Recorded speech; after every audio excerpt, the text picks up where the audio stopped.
வீசுது. உங்கள் சத்யாவில் குளு குளு ஏசி ஆஃபர். சத்யா.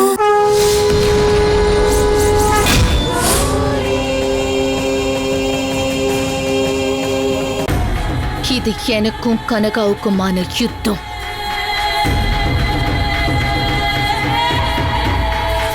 என் முழு சக்தியை கொடுத்தாவது இதுல நான் ஜெயிப்பேன். உங்களை நான் அவகிட்ட இருந்து காப்பாத்துவேன்.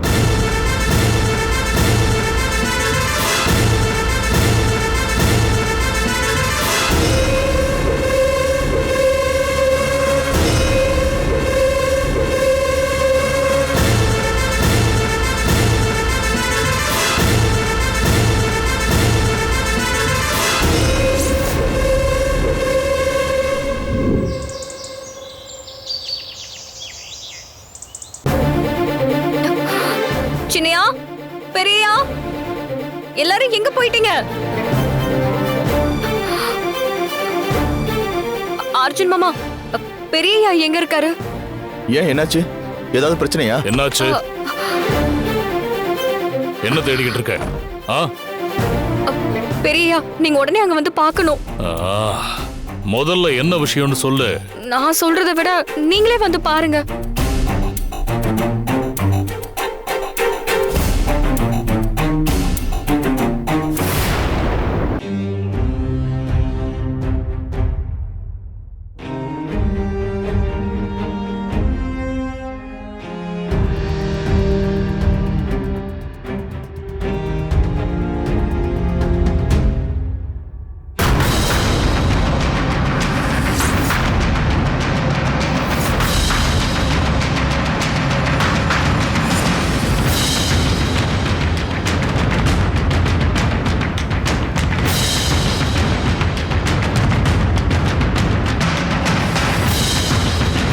என்னடி இவளுங்க ரெண்டு பேரும் ஒரே மாதிரி இருக்காங்க?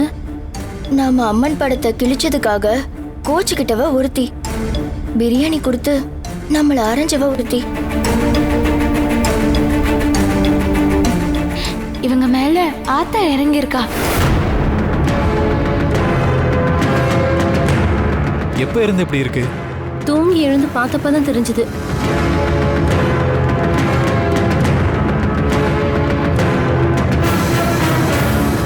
அர்ஜுன், அப்பா போய் மாயாவை கூட்டிட்டு வா. சரிப்பா.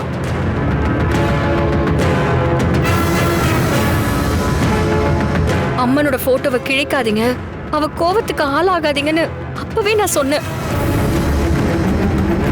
ஆனா நீங்க யாருமே கேட்கல. அதான் ஆத்தா வந்து இறங்கிட்டா. அம்மன் போட்டோவை கிழிச்சிட்டாங்களா? இது எப்ப நடந்துச்சு? அது ஒண்ணும் இல்ல சின்னையா, ஏதோ தெரியாம அப்படி பண்ணிட்டாங்க. ஆத்தாவை அவமதிச்சா விட்டுருவாளா? அவ ரொம்ப துடியான சாமி. அவ கோவத்துக்கு யாரா இருந்தாலும் ஆளாகிதான் தீரணும்.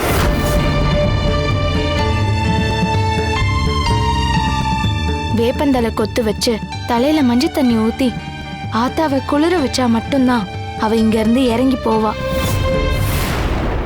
அதெல்லாம் ஒன்னும் தேவையில்ல.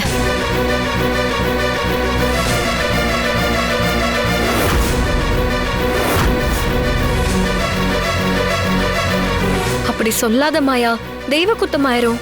இதுக்கு என்ன பண்ணணும்னு எனக்கு நல்லாவே தெரியும். சொன்னா கேளுங்க. நீங்களும் அம்மனோட கோவத்துக்கு ஆளாகாதீங்க. அவ உக்கிரமாயிட்டா நம்ம எல்லாருக்குமே தான் கஷ்டம். நம்ம ஊர் வழக்கப்படி என்ன பண்ணுவோமோ அதையே பண்ணிடுவோம். அதெல்லாம் தேவையில்லைன்னு சொல்லிட்டல்ல. இவங்க என்னோட ரிலேட்டிவ். இவங்க மேல எனக்கு இல்லாத அக்கறை உங்களுக்கு என்ன? அவ உடம்புக்குள்ள இருக்கிற ஆத்தாவ எப்படி விரட்டணும்னு எனக்கு நல்லாவே தெரியும்.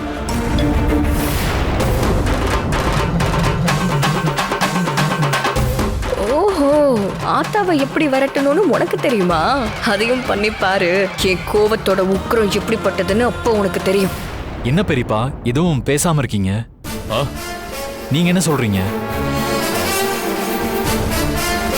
அதான் மாயாவே சொல்லிட்டால, அவளுக்கு இல்லாத அக்கறை நமக்கு என்ன? அவளை பார்த்துக்கிட்டோம். கேட்கிற உதவிய நாம செஞ்சு கொடுத்துருவோம். ஆ? ஆமா, வரும்போது 4 பேரா வந்தீங்க, ஆனா 3 பேரு தான் இருக்கீங்க. எங்க இன்னொருத்திய காணோம்? அவ என்னானா?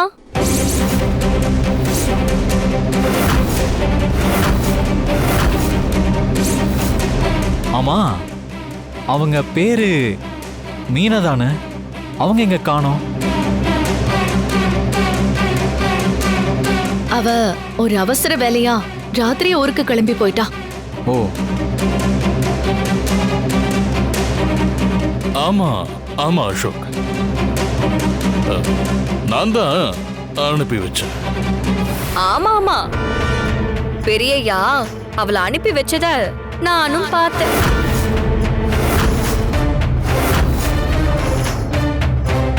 இவ சொல்ற மாடுலேஷனை பார்த்தா அந்த மீனாவை நான் துப்பாக்கியால சுட்டதை இவ பார்த்திருப்பாளோ? என்ன பெரியய்யா, ஆ? நான் எப்ப பார்த்தேன்னு யோசிக்கிறீங்களா? அப்படிலாம் இல்லையே. அப்புறம் என்ன, ஒருத்தவங்க ஊருக்கு கிளம்பி போயிட்டாங்க, இவங்களையும் மாயா பாத்துக்கிறேன்னு சொல்லிட்டா.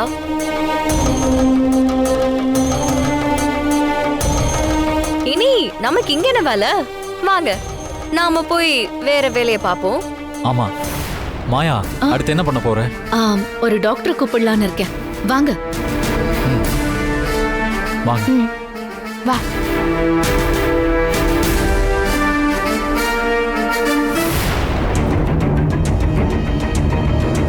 அம்மா, ரொம்ப பயமா இருக்குமா? ஏய், இவளுங்க 2 பேரும் கிங்ஸ்ன்றத நம்ம கிட்ட யாருமே சொல்லலையேடி. அதுக்கு என்ன பண்றது? இப்பதான் நம்ம நேர்ல பாத்துட்டோம்ல, இனிமே அவங்க கிட்ட நம்ம எச்சரிக்கையா இருக்கணும். ஒருத்தி மாயா கிட்ட முரண்டு பிடிக்கிற மாதிரி பேசினால, அவ தான் நம்ம கண்ணத்துல அரைஞ்சிருப்பான்னு நினைக்கிறேன். அவ கையை முறிக்க போய் தான் அநியாயமா மீனவ நம்ம இழந்துட்டோம் போல. இப்ப இவளுக்கும் அம்மா போட்டிருக்கு. நடக்கிறதெல்லாம் பார்த்தா எதுவும் சரியா படல. கவலையே படாதீங்க, நிச்சயம் மாயா நம்மள கைவிட மாட்டாங்க. அவங்கள போலவே நாமளும் அதீத சக்தியை கத்துக்கணும்னா இதெல்லாம் பொறுத்துக்கிட்டு தான் ஆகணும்.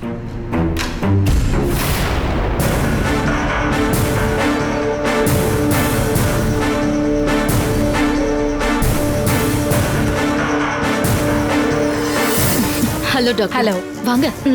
நான் தான் உங்களுக்கு கால் பண்ணியிருந்தேன். பேஷண்ட் ரூம்ல இருக்காங்க, வாங்க.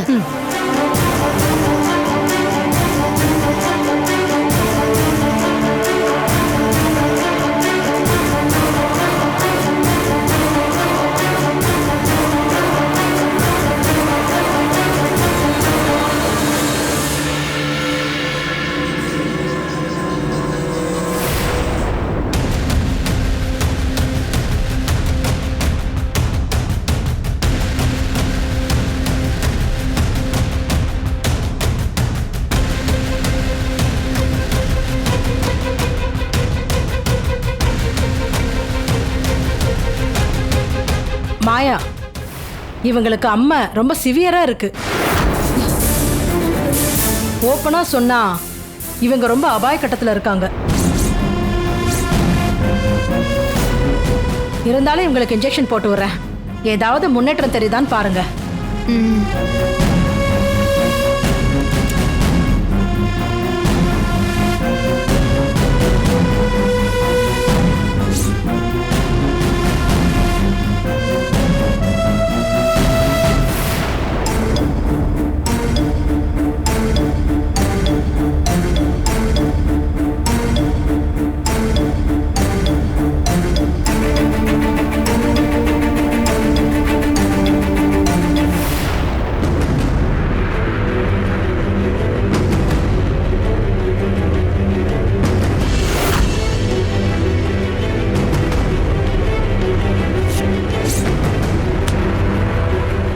இந்த பிடிங்க. இந்த டேப்லெட்டை 3 வேளையும் கொடுங்க. Let us right.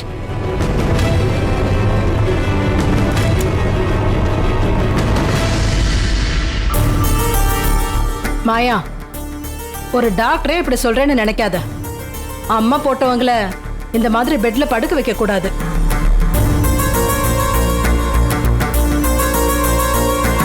வெறும் தரையில மஞ்சள் நினைச்ச துணியில இவங்கள படுக்க வைக்கணும். நம்ம ஊரை பொறுத்த வரைக்கும் அம்மன் நோயா பாக்குறதே இல்ல.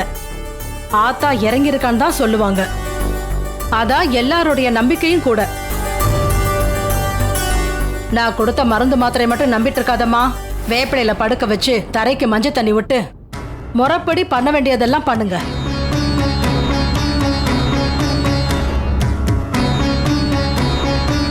முக்கியமா இந்த பொண்ணோட உறவுக்காரங்கள்ல ரத்த உறவுக்காரங்க ஒருத்தர் ஆத்தாக்கு வேண்டிக்கிட்டு தீச்சட்டி எடுத்து அக்னி குண்டத்துல இறங்க வைங்க. அப்பதான் ஆத்தா இவங்க உடம்புல இருந்து இறங்கி போவா. இல்லைன்னா ஆத்தாக்கு ஓவரா கோவமாயி இவங்க உயிருக்கு கூட ஆபத்தாயிடும்.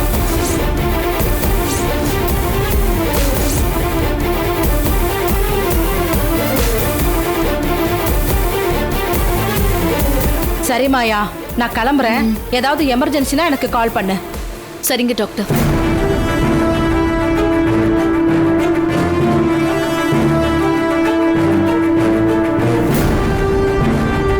இப்ப டாக்டர் சொன்னதை தானே நாங்களும் சொன்னோம். நீங்க தான் கேட்கவே இல்லை.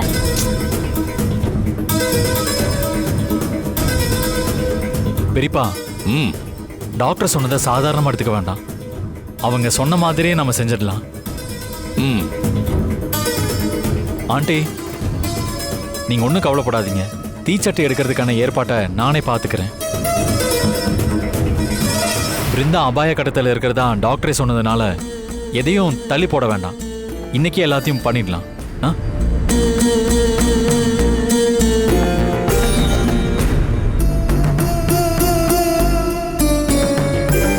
வேதவள்ளி அம்மாவுக்கு ஒத்தாசியா இங்கிருந்து பிருந்தாவை கவனிச்சுக்கோ. மத்தவங்க எல்லாம் போலாம்.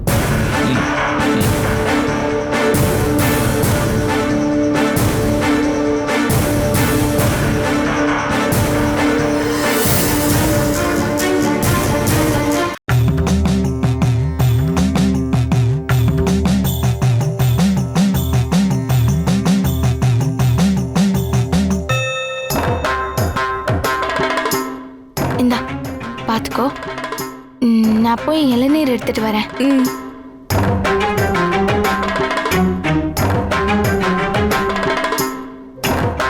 அம்மா தாயே கனகதுர்கா, இவங்க உன்னுடைய படத்தை கிழிச்சிருக்க கூடாது.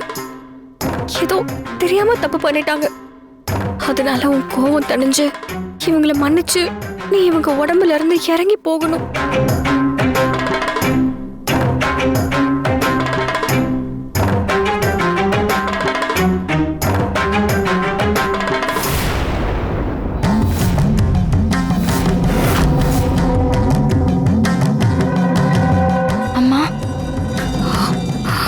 வேண்டி கேட்டுக்கிறம்மா. அவங்க பாவம் உயிர் பிரியிற நிலைமையில இருக்காங்க. நீ தாம்மா உயிரை காப்பாத்தி கொடுக்கணும். அவங்க எந்த பாவம் பண்ணிருந்தாலும் சரி, அவங்கள மன்னிச்சு திருந்த வழி காட்டுமா. ஏன் அமைதியா நிக்கிற? வா தாயி, நீங்க உடனே வந்து அவங்க மேனியை தொட்டு அவங்கள ஆசீர்வாதம் பண்ணா கண்டிப்பா முழிச்சிருவாங்க. கெட்டவன்னு தெரிஞ்சும் நீங்க 2 பேரும் அவ மேல கருணை காட்டுறத நினைச்சு எனக்கு சிலிர்ப்பா இருக்கு. உங்களை நினைச்சு எனக்கு பெருமையாவும் இருக்கு. கௌரி, இனிமே நீயும் துர்காவும் அவளுக்காக கலங்கி பிரயோஜனம் இல்ல. எல்லாமே அவளோட தலை விதிப்படிதான் நடக்குது. அவ கர்ம விதிப்படி இனி நடக்க வேண்டியது நடக்கும். ஏற்கனவே தீர்மானிக்கப்பட்டத மாத்த சொல்லி கோரிக்கை வச்சா இந்த பிரபஞ்ச சக்தி அதுக்கு செவி சாய்க்காத.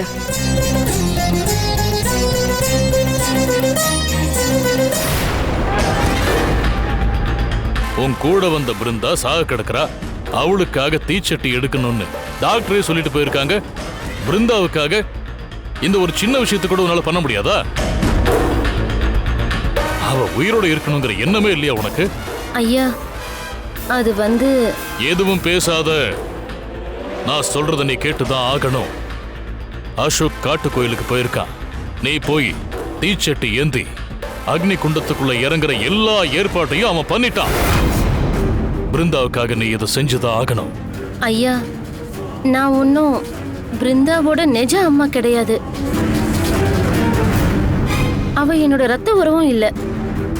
இவங்களுக்கு அம்மாவா நடிக்க வந்திருக்கேன், அவ்வளவுதான். அப்படி இருக்கிறப்ப நான் எதுக்காக அக்னி குண்டத்துல இறங்கணும்? நீ பிருந்தாவோட அம்மா இல்லைங்கிறது எங்களுக்கு மட்டும்தானே தெரியும். மத்தவங்களுக்கு நீ பிருந்தா அம்மாதான்.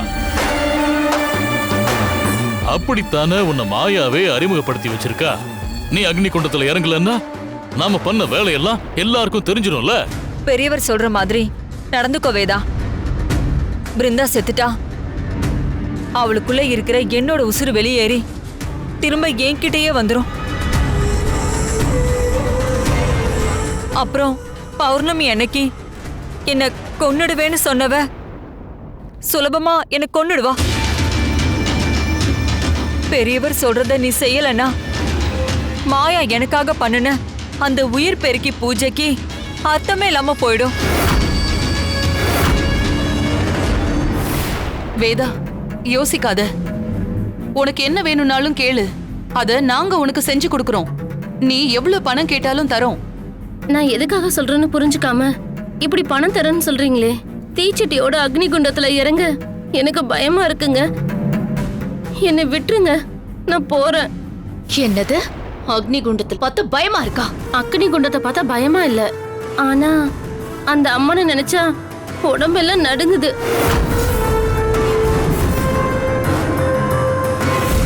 சாதாரண சாமி படத்தை கிழிச்சதுக்கே பிருந்தாவுக்கு அப்படி ஒரு தண்டனையை கொடுத்த சாமி பொய்யா நான் அக்னி குண்டத்துல இறங்குனா என்ன சும்மா விட்டுருமா? அவள மாதிரியே என்னையும் ஏதாவது பண்ணிடும்ல.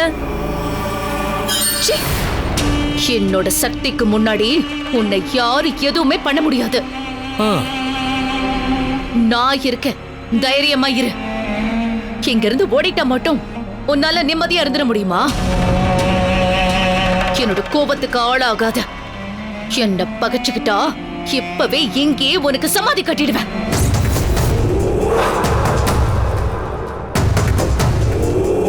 என்ன சொல்ற? வேண்டாம் மாயா, என்ன எதுவும் பண்ணிடாத.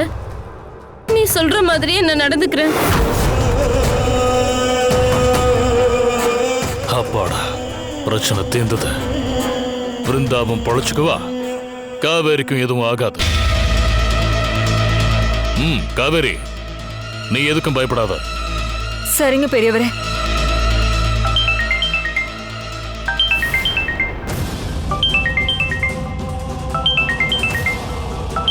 யாரு?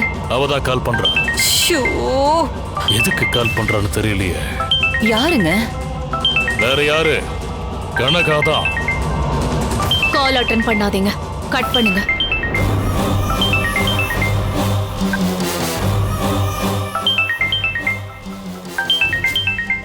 அவளேதான். கட் பண்ணுங்க.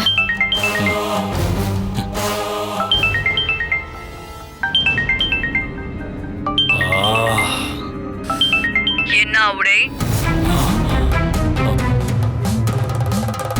என்கிட்ட இருந்து கால் வரதே உனக்கு பயமா இருக்கா? கால் பண்ணா கட் பண்ற? சரி, நான் நேரடியா விஷயத்துக்கே வரேன். இன்னைக்கு ஒரு விக்கெட் காலியாக போகுது.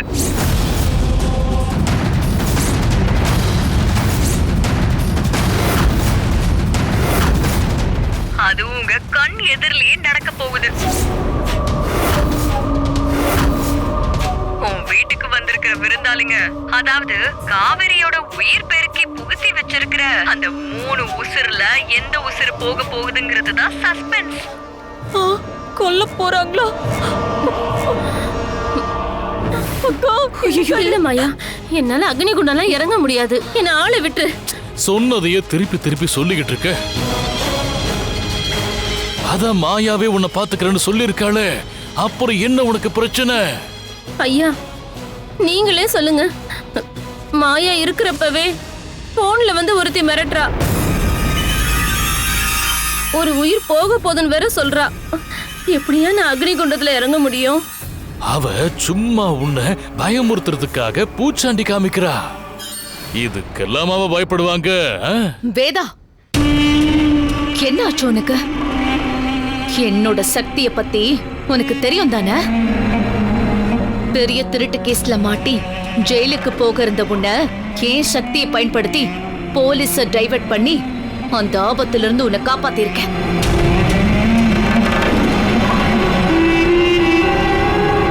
அதுக்கு நன்றி கடனா எனக்காக என்ன வேணாலும் பண்ணுவேன்னு வாக்கு கொடுத்திருக்க நீ. ஆனா இப்ப என் மேலேயே உனக்கு நம்பிக்கை போயிடுச்சு, அப்படிதானே?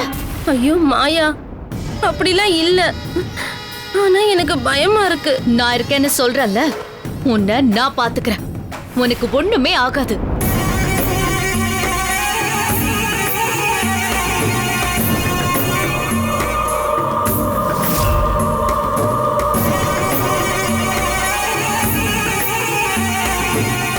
இந்த கயிறை உன் 2 காலையும் கட்டிக்கோ.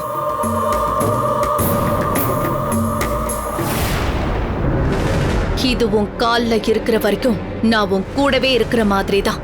தைரியமா இரு. அக்னி குண்டத்துல நீ இறங்குறப்போ கண் கொத்தி பாம்பா நான் உன்னை கண்காணிச்சுக்கிட்டே தான் இருப்பேன். எப்பவும் நீ என் காவல் வலயத்துக்குள்ளதான் இருப்ப. என்ன மீறி ஒரு மூச்சு காத்து கூட உன்னை நெருங்க முடியாது.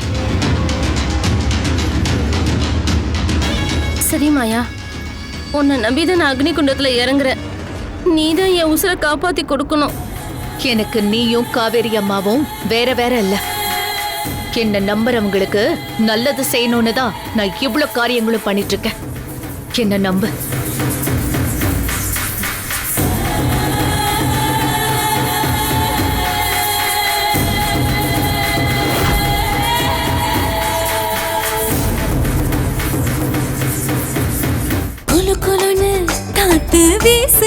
உங்கள் சத்யாவில் குளு குளு ஏசி ஆஃபர்.